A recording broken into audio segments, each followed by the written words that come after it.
Buen día. ¿Me confirma si es la pantalla, por favor?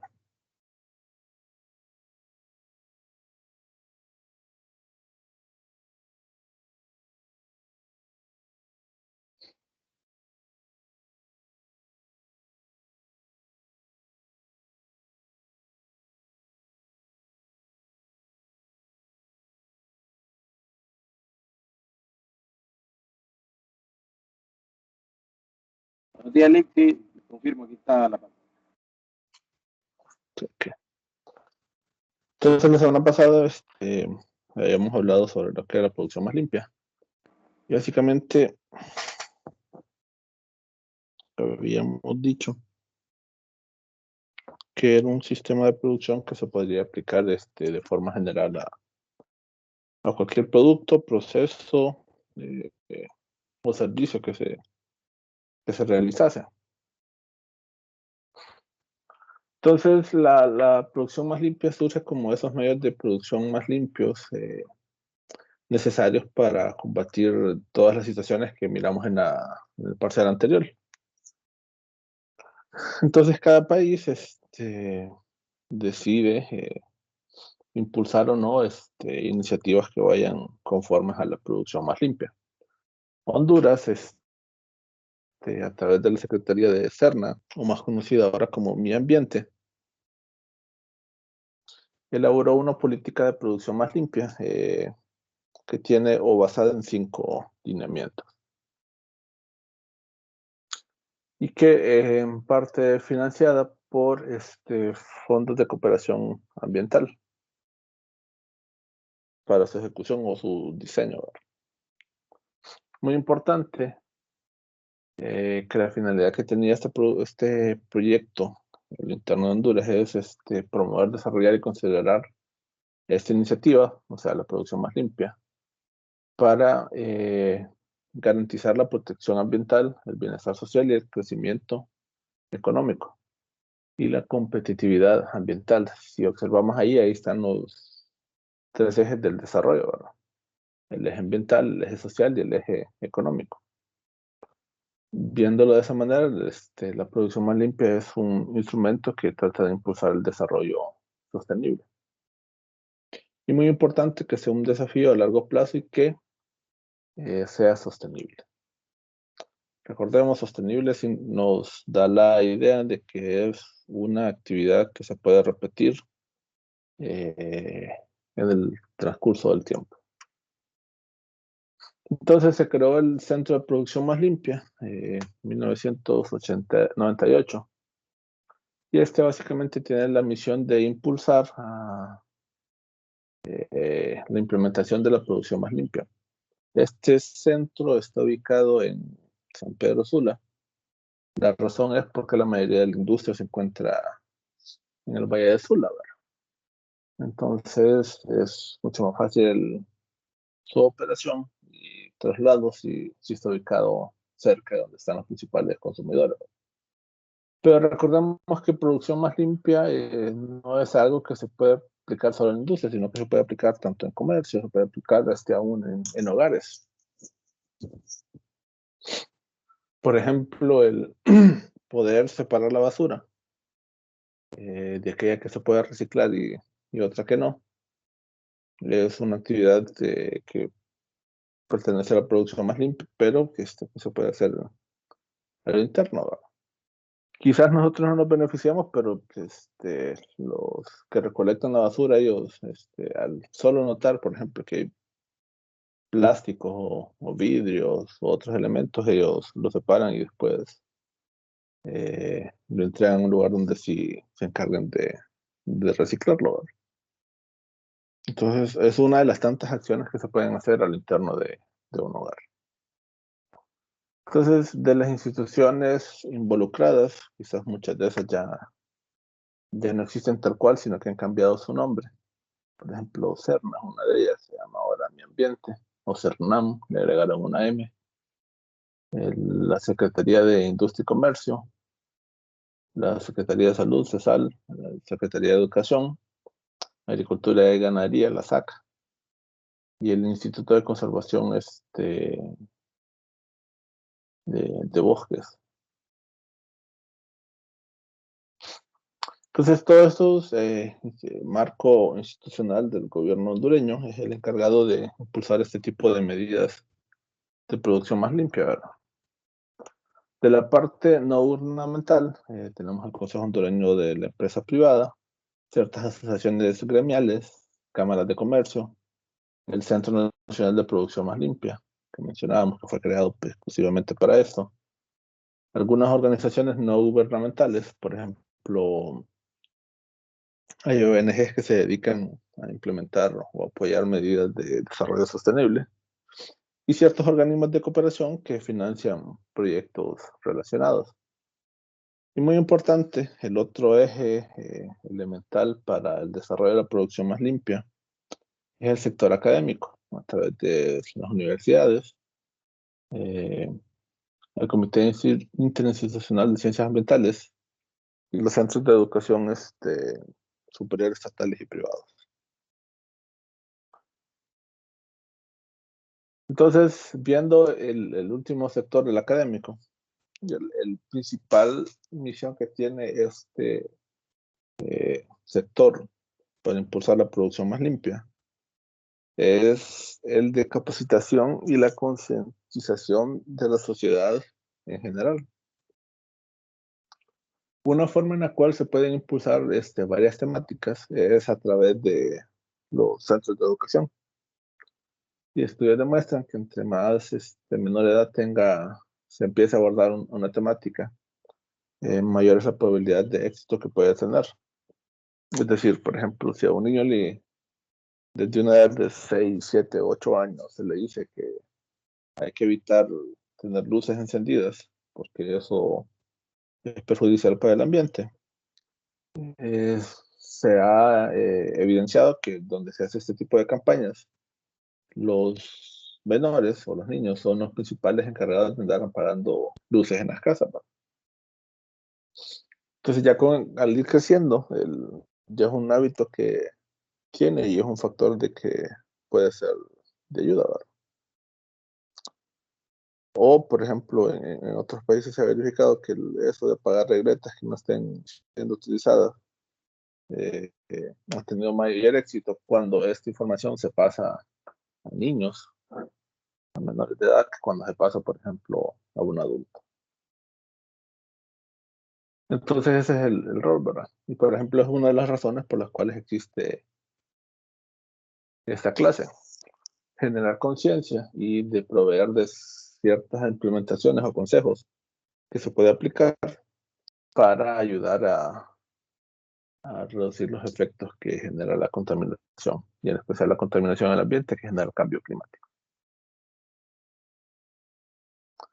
Entonces, esta estrategia nacional intenta tener una conservación de materias primas y de energía, eliminando las materias tóxicas que se van creando y reduciendo de tal manera los efectos ligados que generan estas materias tóxicas, ¿verdad?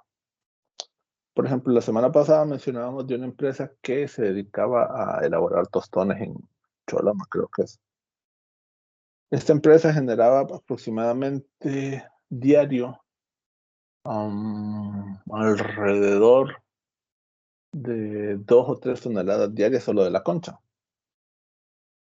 Entonces eso generaba un problema. Tenían que estar pagando un camión que les cobraba aproximadamente 10,000 lempiras semanales para ir a botar esa basura. Si ponemos pluma, digamos que trabajaban unas 50 semanas al año, eso significa entonces que eso representa que al año estaban pagando $500,000 solo por por pagar el camioncito, ¿verdad? Mientras que ellos lo que hicieron fue que buscaron una medida que pudiera darle un beneficio de esa basura que estaban generando a través de un biodigestor que proveía un metano, que el metano es un hidrocarburo que se puede quemar. Y de esa forma entonces ya tenían una fuente de energía de lo que antes era su basura. Ya no tenían que estar pagando el camioncito que llevara eh, los desechos porque lo estaban aprovechando. Y al final fue eso, en vez de generar esta contaminación en ese punto, era un tratamiento a sus desechos que más bien le generó beneficios. Entonces, los principios en los cuales se basa la política hondureña de producción más limpia. Tenemos la voluntariedad, y quizás es uno de los factores que no ha garantizado el éxito de las medidas implementadas por esto. En otros lugares, por ejemplo, existen reglamentos que forzan a las empresas a ser más eficientes o que la forzan a tomar medidas que sean, que tengan un mayor impacto positivo en el ambiente. Por ejemplo, en Honduras, ¿qué pasa si en una fábrica un motor se arruina? La mayoría de las pequeñas o medianas empresas directamente a veces mandan a un motor. El asunto es que quizás el cable que utilizan en función de lo que tienen disponible no es el mejor, haciendo de que las pérdidas que tiene ese motor sean mayores con ese reembobinado. Entonces, sí solventan la situación, tienen un motor nuevamente, pero es un motor que es menos eficiente, es decir, está consumiendo mayor cantidad de energía por una tarea que antes realizaba con menor cantidad de energía. Entonces se vuelve menos eficiente. Nunca analizan, o rara vez, perdón, analizan la opción de comprar un motor nuevo. Los motores más eficientes pueden llegar a generar ahorros diarios, perdón, anuales, aproximadamente de unos $1,000 al motor, si tienen encendido, por ejemplo, unas 12 horas al día. Entonces, $1,000 es casi ya comparable con el precio del motor. Y si tenemos en cuenta eso, que el motor podrá funcionar unos 7, 10 años. Al final, el beneficio, los ahorros impactados fueron mucho mejores al comprar un motor nuevo que reembobinar uno viejo. Entonces, en Honduras eso queda la opción del dueño de la fábrica. Hay otros lugares en los cuales países se les hace inspecciones a la fábrica, y si en la auditoría se registra de que al momento de tomar la decisión decidieron o tomaron una decisión que no es eficiente en vez de tomar la más eficiente, entonces ellos reciben una penalidad, una multa. Entonces, de tal manera en la cual están obligados a estar haciendo análisis, observando cuál es la mejor situación que puedan tomar. Entonces, quizás es el principal factor de diferencia de la aplicación de producción más limpia con otros lugares. Esta parte de la voluntariedad. Otro de sus ejes de acción es la prevención. Básicamente es analizar qué situaciones o de qué forma se pueden tomar medidas para reducir el impacto de los contaminantes que se van generando. La gradualidad del mejoramiento continuo tiene que ver con acciones que se pueden ir haciendo paulatinamente. Generalmente, cuando se empieza a trabajar con producción más limpia, a veces, por ejemplo, se hacen auditorías energéticas. Y este tipo de auditorías energéticas, siempre hay básicamente 3 tipos de medidas. Aquellos cambios que se pueden hacer con cero inversión, otros cambios que se pueden hacer con una inversión menor, y los cambios que se hacen con una inversión mayor. Entonces, dependiendo, por ejemplo, del tipo de empresa, puede ser de que la mayor inversión compromete las finanzas de la empresa. Entonces, dependiendo del momento, si no están en cierta crisis financiera interna o no, entonces pueden tomar esas medidas, pero la empresa puede empezar a implementar con aquellas acciones que representan un coste cero. A veces solo el cambio de hábitos puede representar un ahorro entre un 1 o 2% de la energía que consumen. Es decir, por ejemplo, que al momento de la comida, si tienen computadoras, un monitor, apaguen el monitor, tiene un impacto. O que durante ese momento en el cual salen de una sala y tienen un aire acondicionado, que lo paguen, también va a tener un impacto. Entonces, encender o apagar un equipo no hay que pagar o no hay que tener que pagar una cantidad adicional para hacerlo, ¿verdad? Solo es un cambio de un hábito. Por ejemplo, las luces en los baños, quienes estén entrando o saliendo, las encienden o lo apagan. Quizás en estos tiempos de pandemia no es tan recomendable, pero por ejemplo ahí pueden entrar las medidas de costo cero. Tener un sensor de movimiento, de tal manera que cuando alguien ingrese al baño, el sensor lo detecta a la persona y enciende las luces. Pero después de un tiempo de no detectar a nadie, entonces que las apague. Dentro de estas inversiones de bajo costo, por ejemplo, también puede ser cambio de iluminación. Es una de las medidas que requieren menor costo de inversión y que puede generar mayores impactos. Y quizás, por ejemplo, ya las de alto costo es cambiar todo el sistema de aire acondicionado o medidas similares. Otro de los ejes temáticos es la concertación, es decir, al momento de tomar decisiones no hacerlo quizás de forma unilateral, sino que buscar consensos. Y de esa forma se tiene el conocimiento de que el tipo de acción que se ha tomado ha sido concertado y, por ejemplo, no se siente impuesto. Cuando una medida es impuesta, a veces puede generar como el rechazo de cierto grupo de los integrantes. Mientras que, por ejemplo, una persona se le explica el porqué de los motivos y los beneficios que puede generar, entonces, ya si alguien se opone, es que quizás es una persona muy conflictiva. Y quizás eso, la producción más limpia nos encarga de hacer el cambio en esta persona. Pero quizás otro tipo de personas que es muy difícil interactuar con, con conductas de esta forma.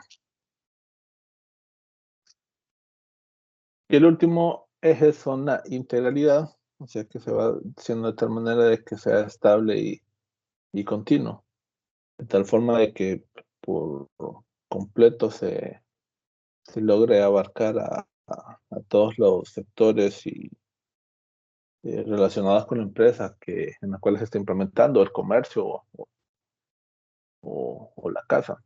Porque recordamos que la producción más limpia se puede aplicar a todo. Es muy importante, ayuda a la competitividad,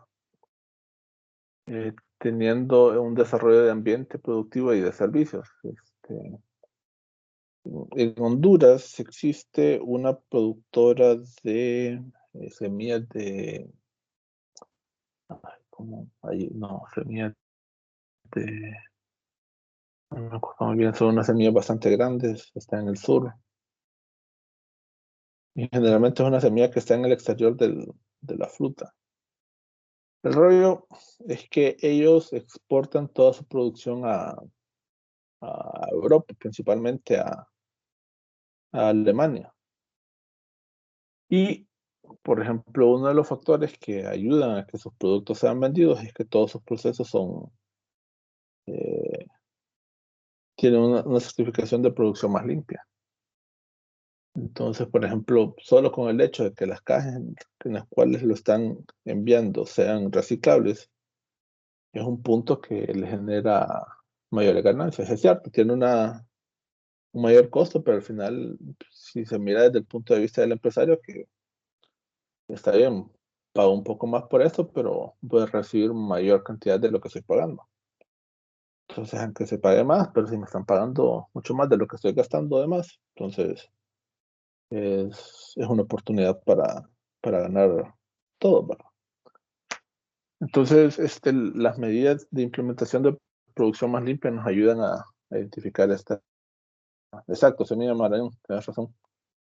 Y por ejemplo, van directamente, es una cadena de supermercados que les compra y es directamente de la cooperativa y por ejemplo, otro aspecto que tienen ellos, punto positivo, es que es una cooperativa de mujeres. Eh, Va directo de la fábrica de ellos a, a los puestos de compra en cuando tienen la cadena de supermercados. Y aquí, por ejemplo, nos vamos a dar cuenta de que quienes diseñaron esta producción más limpia, en cierta forma tuvieron fallos. Y tiene que ver, por ejemplo, con esto que miramos, la visión. O sea, la visión es qué es lo que se espera obtener después de un plazo de tiempo. Nos dice que para el 2021, o sea, el año en que ya estamos, la producción más limpia será una práctica generalizada en el sector público y privado, con una política nacional que apoya la protección ambiental, el bienestar social, el crecimiento económico y la competitividad empresarial. Yo no sé si les había pasado antes, si habían escuchado previamente este término de producción más limpia, o si es la primera vez que lo escuchan. Generalmente, lo que ha pasado con otras secciones en tiempos anteriores es que cuando escuchan producción más limpia es la primera vez que lo escuchan. Entonces en el plan falló algo, ¿verdad? Porque dice que es de forma generalizada el sector público privado y pocos han escuchado de ella, entonces no se cumplió, ¿verdad? El objetivo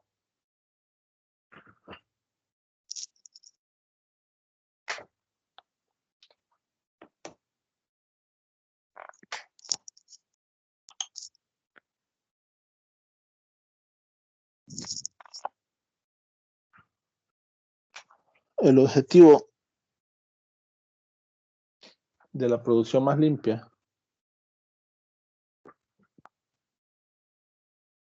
es del plan de producción más limpia en Honduras, que por este medio tener una estrategia y un plan de acción que nos garantice la protección ambiental, el bienestar social y el crecimiento económico y la competitividad empresarial. Exacto, como un desafío sostenible a largo plazo. Entonces, nuevamente, en el objetivo están los tres ejes de desarrollo, la parte ambiental, social y económica. Pero, lastimosamente, como sociedad no hemos avanzado para que esto sea una implementación generalizada, ¿verdad? Porque aquí ya no solo es de culpar a veces al gobierno, quizás sí es uno de los principales responsables, pero aquí ya tiene que ver con la parte de ejecución y es donde todos podemos hacer algo. Entonces, ¿qué tipo de incentivos generaba este programa en Honduras? Incentivos fiscales, es decir, hay ciertas leyes que por el uso, por ejemplo, de energías renovables, no se pagan impuestos de introducción de equipos. Es decir, si yo compro e importo un panel solar, yo no tengo que pagar impuestos por ese panel solar. Entonces son parte de esos beneficios. De mercado, como mencionaba el caso de esta cooperativa de mujeres, ellas al tener procesos con un sello de producción más limpia, entonces pueden acceder a mercados distintos recibiendo un mayor beneficio económico por sus mismos productos. Es decir, si ellas vendiesen su producto en Honduras y comparado al precio que reciben al venderlo en estos supermercados en Alemania, la diferencia de precios es de 5-1. Entonces, acceder a ese nuevo mercado es un beneficio y eso se lo da la producción más limpia. Y financieros, naturalmente, si se tiene un mayor ingreso, entonces esto causa beneficios financieros en ejecución de la empresa. Entonces, la estructura de aplicación va de esta forma. Existe la política ambiental. Dentro de la política ambiental tenemos a la Política Nacional de Producción Más Limpia. Y uno de los principales partes de la producción, de la política, es la estrategia de la producción más limpia, que tiene que ver con promover la gestión ambiental, formular un adecuado marco regulatorio, fortalecer capacidades de gestión y coordinación, fomentar la investigación y aplicación de esta ideología y promover modelos sostenibles de aplicación. Y estos 5 ejes, cuando se ejecutan, es lo que genera el plan de acción de la producción más limpia. Y aquí quizás muy importante, nos dice cómo es la estructura ya de los sectores mencionados. Mencionábamos, si recuerdan al principio, sector gubernamental, no gubernamental y el sector académico. El sector público o el sector de gobierno es el encargado de crear toda la estructura normativa legal. Muy importante, no es el encargado de ejecutar o no el principal encargado de ejecutar. El principal encargado de ejecutar es el sector privado. ¿Por qué? Porque ahí están las fábricas. Ahí están los principales actividades que generan residuos y contaminan. La actividad que puede tener el gobierno puede ser sí representativa a través de, por ejemplo, industrias, pero en la parte de fábricas no tiene nada que ver. Entonces el principal encargado de ejecutar es el sector privado. Y el sector académico es su misión o su tarea, es básicamente proveer a los profesionales que se van a ejecutar estas medidas cuando vayan al sector privado, o proveer a los profesionales que van a tomar decisiones de impulsar este tipo de medidas en el sector público. Es decir, es mucho más fácil que una persona que tiene conocimiento de los beneficios de producción más limpia tome decisiones en pro de la ejecución de esto, a una persona que, por ejemplo, no conoce nada de una gestión ambiental o no conoce nada del manejo de residuos. Entonces, ese es el rol del sector académico, producir conocimientos de tal manera que, por ejemplo, las personas que están legadas en ambos ámbitos tengan un dominio pleno o conocimiento mínimo necesario para poder estar en estas instancias. ¿Alguna duda o consulta hasta acá? En el caso de una duda, bueno, yo me recuerdo en la escuela nunca me enseñaron una situación así de un control ambiental o de las opciones que hay para cuidar el ambiente, ¿verdad? Uh-huh. Las naturales siempre miramos cosas de, ¿verdad? De la naturaleza, pero nunca del cuidado de ellas. ¿Por qué no se puede, Uh-huh. qué no se aplica eso en la escuela? Quizás uno de los principales problemas está relacionado con los planes de estudio. Y, por ejemplo, es algo que pasa también en la universidad. Los planes de estudio tienen una aprobación posterior, o el pensum, por así decirlo. Por ejemplo, ¿qué carrera estudias vos? Ingeniería eléctrica. Bueno, en el caso de ingeniería eléctrica, el plan de estudios aprobado, si recuerdo bien, es de finales de los 70. Entonces, por ejemplo, cuando estés estudiando, por ejemplo, electrónica, los principales aspectos a estudiar va a ser el diodo y transistores.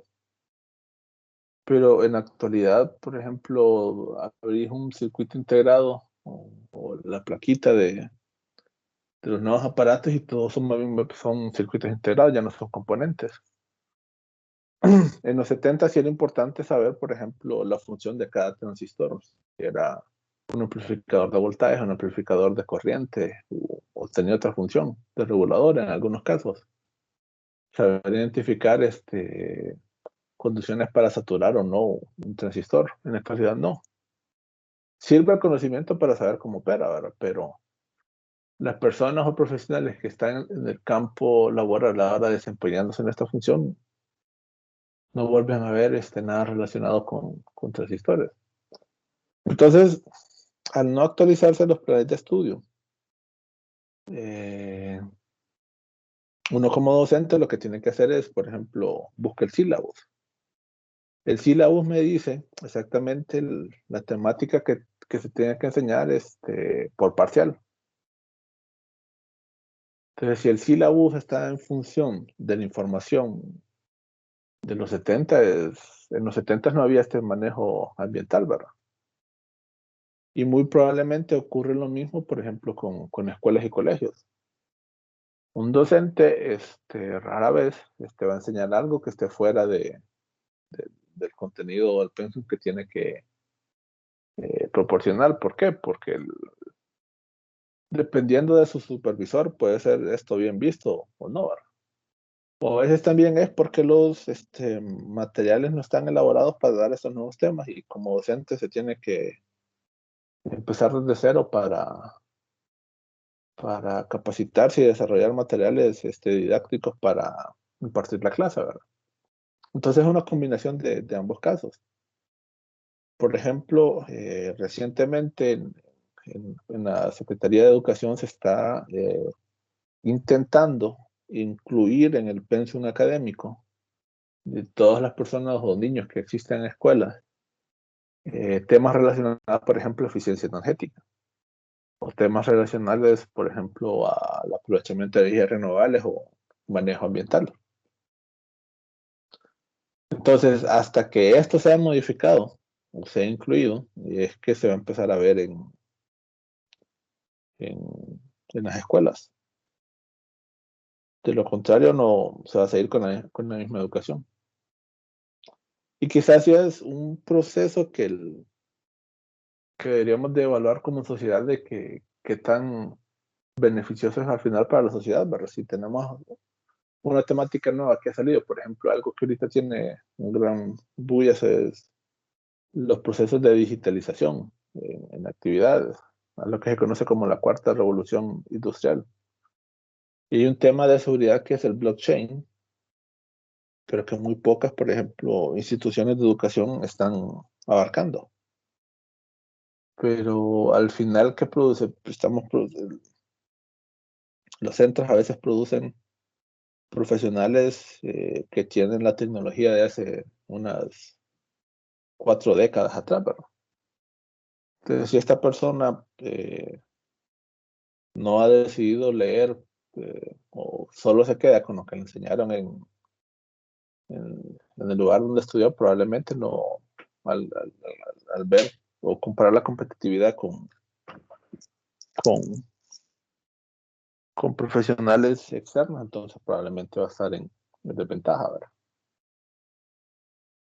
Entonces probablemente ocurre eso, los pensos académicos no están actualizados a estas temáticas o no incluyen estas temáticas. Eso es lo que ocurre. No sé si contesté tu pregunta. Sí, no, muchas gracias, muchas gracias. Entonces, quedémonos por aquí, mañana continuamos. Métele. Pasen buen día.